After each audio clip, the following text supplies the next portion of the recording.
ಯಕ್ಷಗಾನ ಪ್ರದರ್ಶನ ನೀಡ್ತಾ ಇದ್ದ ವೇಳೆಯೇ ಮತ್ತೊಬ್ಬ ಯಕ್ಷಗಾನ ಕಲಾವಿದರು ಕುಸಿದು ಬಿದ್ದು ಮೃತಪಟ್ಟಿದ್ದಾರೆ. ಈ ಒಂದು ಘಟನೆ ಬೈಂದೂರಿನ ಜೋಗಿಬೆಟ್ಟು ಗ್ರಾಮದಲ್ಲಿ ನಿನ್ನೆ ರಾತ್ರಿ ನಡೆದಿದೆ. ಮಡಗೋಡು ಚಂದ್ರಹಾಸ ಮೃತಪಟ್ಟ ಕಲಾವಿದರು.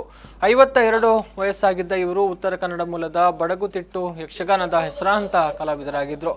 ಜೋಗಿಬೆಟ್ಟುವಿನಲ್ಲಿ ಇವರು ಜಲವಳ್ಳಿ ಮೇಳದ ವತಿಯಿಂದ ನಡೀತಾ ಇದ್ದ ಯಕ್ಷಗಾನದಲ್ಲಿ ಸಾಲ್ವನ ಪಾತ್ರ ನಿರ್ವಹಿಸ್ತಾ ಇದ್ರು. ಸಂಭಾಷಣೆ ಮುಗಿಸಿ ಕುಣಿತ ಆರಂಭಿಸ್ತಾ ಇದ್ದಂತೆ ಚಂದ್ರಹಾಸ ಕುಸಿದು ಬಿದ್ರು. ಕೂಡಲೇ ಅವರನ್ನ ಆಸ್ಪತ್ರೆಗೆ ಸಾಗಿಸಲಾಯಿತಾದರೂ ಅಷ್ಟರಲ್ಲಿ ಅವರು ಹೃದಯಾಘಾತದಿಂದ ಕೊನೆಯುಸಿರೆಳೆದಿದ್ರು.